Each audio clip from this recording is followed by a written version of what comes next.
This past Tuesday, on Tuesday night, I was watching a debate. Yeah,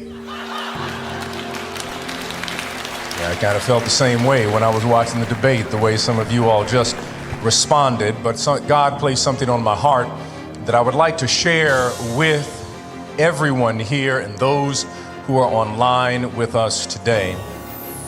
Politicians never do the right thing unless a moral witness, a prophetic wing, or an ethical enclave stand before them and demand change.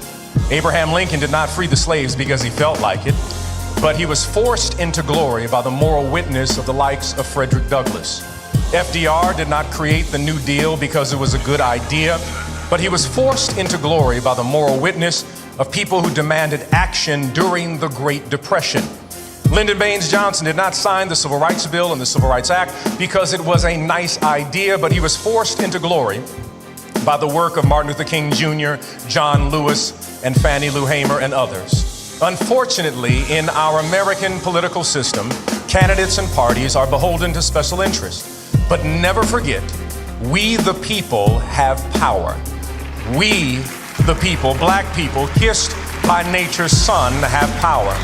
We have power in our vote.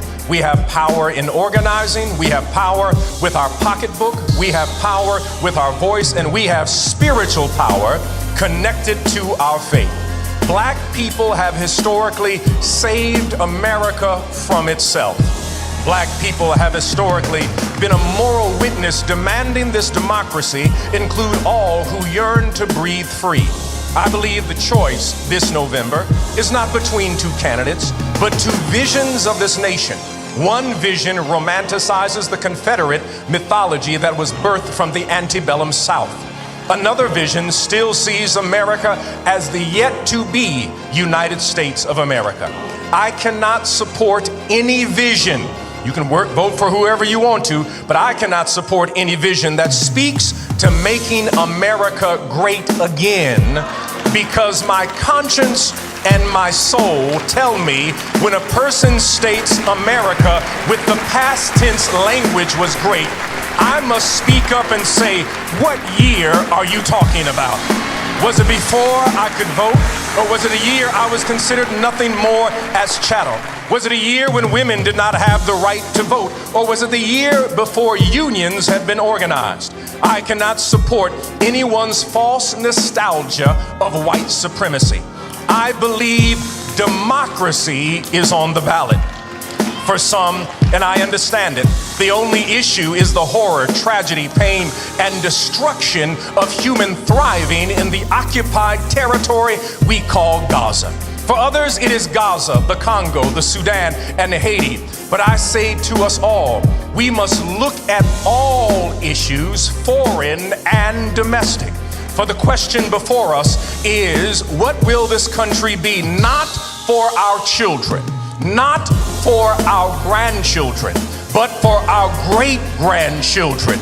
We must, as a church, and when I speak of the church, I said we must, as a church, the black church collectively, not churches that just have black people in them. I'm talking about the black church of Frederick Douglass, the black church of Harriet Tubman, the black church of W.E.B. Du Bois and the souls of black folk, the black church of A. Philip Randolph, the black church of Ida B. Wells, the black church of Ella Baker, the black church of James Lawson, the black church of Willie Barrow, the black church of Jesse Jackson, the black church of Jeremiah Wright, the black church of James Cone, and the black church of Martin Luther King Jr. The question for us today, since democracy is on the ballot, is will we stand up for the 295,000 people who die as a result of poverty every year? The question for us today, since democracy is on the ballot, is will we speak for the 87 million people who are uninsured in this nation? The question for us today, since democracy is on the ballot, will we stand up for people such as members in this congregation who have to decide whether to pay their rent or purchase prescription drugs?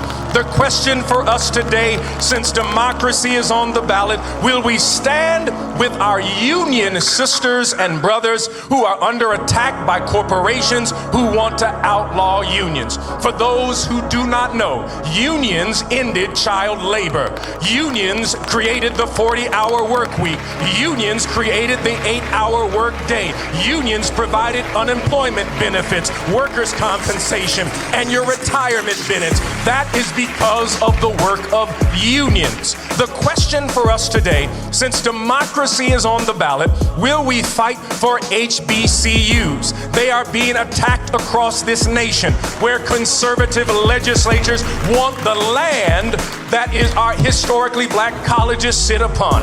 They are coming after North Carolina A&T. They're coming after North Carolina Central University. They're coming after Florida A&M. They're coming after Alabama A&M, Jackson State, Albany State, Fort Valley Southern, any state institution that is a historically black college. Since democracy is on the ballot, will women, let me say it again, will women, not men, will women, not men, but will women have the autonomy to make medical decisions about their body, and will people of faith be present to offer compassion, love, prayer, and support regardless of their decision?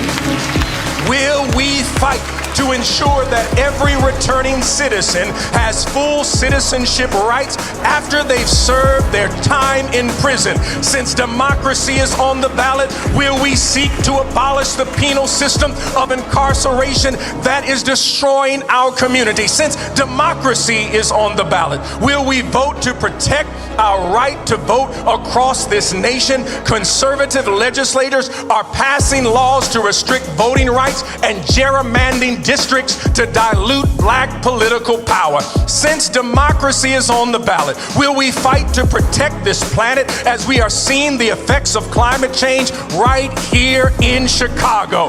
Since democracy is on the ballot, you must know there are 46 judicial appointments the next president will make that will reshape voting rights, unionization, homelessness, and even possibly outlaw historically black colleges. Since democracy is on the ballot, I'm not a one-issue voter, but I'm a voter who votes to protect black issues. Since democracy is on the ballot, I'm asking today, right now, everyone in this village, if you are a registered voter, if you are an organizer, if you are part of a union, if you lead a block club, if you are a local activist, it's time for us to get together as a community and collectively as a church and do what our ancestors have done generation after generation and save this nation from itself. Democracy is on the ballot.